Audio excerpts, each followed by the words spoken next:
Hola a todos, soy Mariana Kinshikowski y les doy la bienvenida a este primer video del Laboratorio de Preparados Especiales. Hoy les traemos una primer clase sobre generalidades que les servirá para toda la cursada de anatomía. Durante todo el año será necesario hacer muchas descripciones, por ejemplo, que una estructura es más lateral o medial que otra, más superior o inferior, y para hacer descripciones es necesario tener una referencia. Y en nuestro caso la referencia es justo la posición anatómica estándar. ¿Y cómo sería esta posición? Bueno, el cuerpo tiene que estar erguido de pie, la mirada al frente y los miembros superiores al lado del tronco con las palmas de las manos hacia adelante. Ya los miembros inferiores tienen que estar juntos con los pies paralelos y los dedos también van hacia adelante. Y una última cosa que hay que asegurarse es que el mentón forma con el tórax un ángulo de 90 grados para que la cabeza esté bien posicionada. Para seguir describiendo el cuerpo también utilizamos planos y ejes. Los ejes son líneas rectas que van a presentar solo una dimensión. Para la anatomía nosotros utilizamos principalmente tres ejes que son perpendiculares entre sí. Un eje longitudinal que tiene una dirección cráneo-caudal, un eje sagital que tiene una dirección ventrodorsal y un eje transversal que tiene una dirección latero-lateral. Los planos a su vez van a ser las uniones o intersecciones de dos ejes, quedando un tercer eje restante que es perpendicular al plano.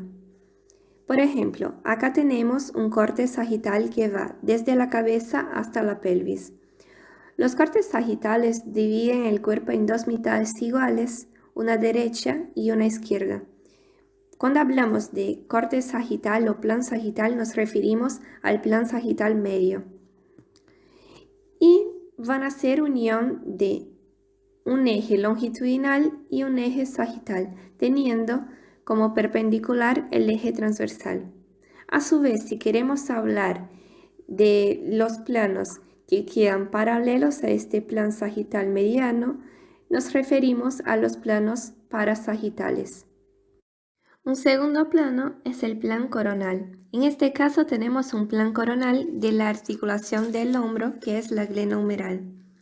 Los planos coronales van a dividir el cuerpo en una porción anterior y una posterior, y van a estar compuestos por la unión del eje transversal con el longitudinal, teniendo como eje perpendicular el sagital. El último plano que estudiamos es el plan horizontal. Acá tenemos un corte horizontal de la pelvis y los planos horizontales dividen el cuerpo en una porción superior y una inferior. Son la unión del eje transversal con el sagital y tienen como eje perpendicular el eje longitudinal. El esqueleto es el conjunto de los 206 huesos que conforman el cuerpo. Podemos dividirlo en dos grupos, el esqueleto axial, que está compuesto por el cráneo, la columna vertebral y las costillas, y el esqueleto apendicular, que está compuesto por los huesos que conforman los miembros superiores e inferiores del cuerpo. Cada miembro posee dos porciones, una porción libre y una cintura. Las cinturas son las responsables de relacionar el esqueleto axial con el esqueleto apendicular. Tenemos dos cinturas, la cintura escapular, que está compuesta por la clavícula y la escápula, y la cintura pélvica, que está compuesta por el hueso coxal. Existen muchas maneras de clasificar los huesos. Los huesos pueden ser clasificados según su origen, si tienen un origen cartilaginoso o un origen membranoso, o según su regularidad, si son huesos regulares o irregulares. También pueden ser clasificados como huesos neumáticos, si poseen cavidades rellenas de aire, o huesos sesamoides, si son pequeños huesos anexos a tendones o ligamentos. Y también según sus funciones, pueden ser huesos de palanca, de sostén, de protección. Pero hoy lo que quiero hablar mejor es sobre la clasificación según su diámetro. Un hueso según su diámetro es considerado un hueso largo si predomina su longitud sobre el grosor y el ancho. Podemos ver que en estos huesos largos tenemos una diáfisis y dos epífisis. En este caso, estamos mostrando un número. Después tenemos también los huesos planos. Un hueso es considerado plano si tiene un grosor reducido y si predominan el largo y el ancho. Por ejemplo, en este caso estamos presentando una escápula. Por último, un hueso es considerado corto si tiene dimensiones muy semejantes, o sea, no predomina ninguno de sus ejes. En este caso tenemos el astrágalo. Las articulaciones son las uniones de dos o más huesos por medio de estructuras blandas y duras. Estas articulaciones pueden ser clasificadas como simples si están conformadas por dos huesos o como compuestas si están conformadas por más de dos huesos.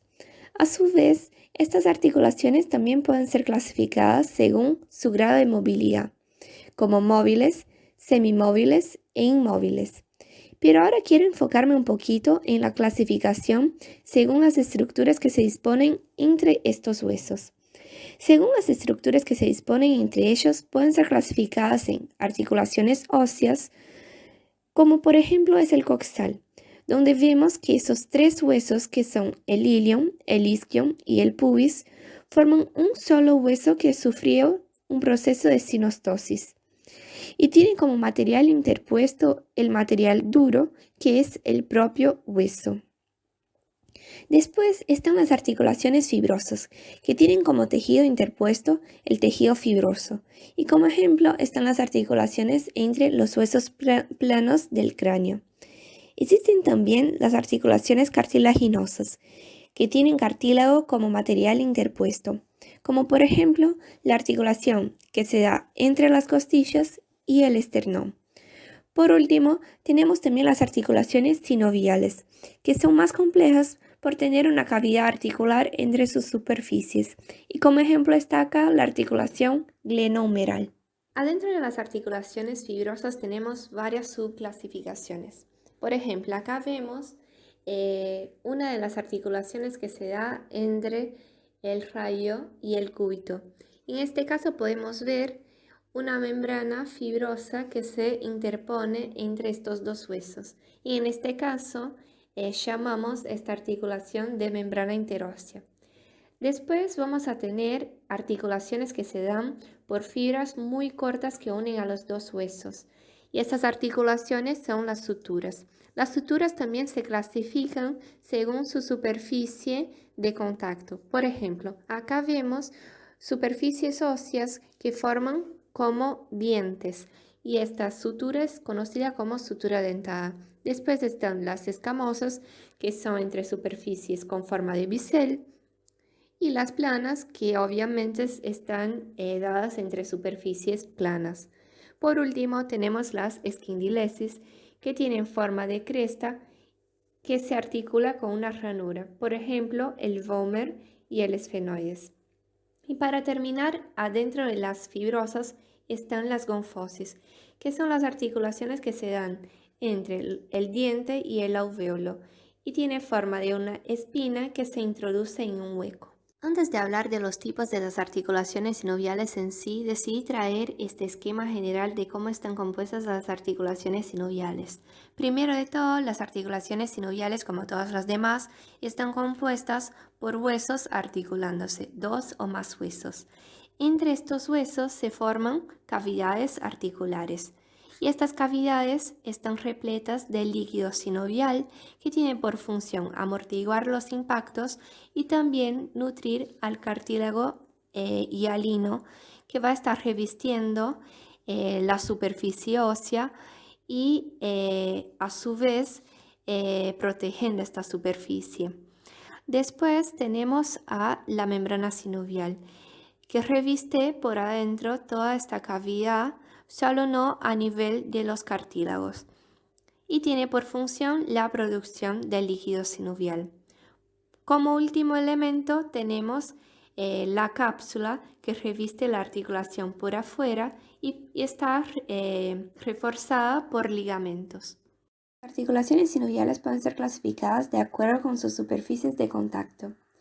Una articulación sinovial plana es aquella que posee dos superficies planas articulándose. Y este tipo de articulación permite los tres pares de movimientos, solo que lo que pasa es que estos movimientos son muy reducidos. Un ejemplo de articulación sinovial plana es la articulación que se da entre la tibia y el peroné. Las articulaciones trocleares son aquellas que tienen segmentos de cilindros, uno cóncavo y otro convexo, articulándose y permiten la flexoextensión. Por ejemplo, la articulación del codo. La articulación trocoide, a su vez, es más o menos lo que pasa cuando tenemos un anillo en el dedo. Sería en forma de pivot y permite la rotación.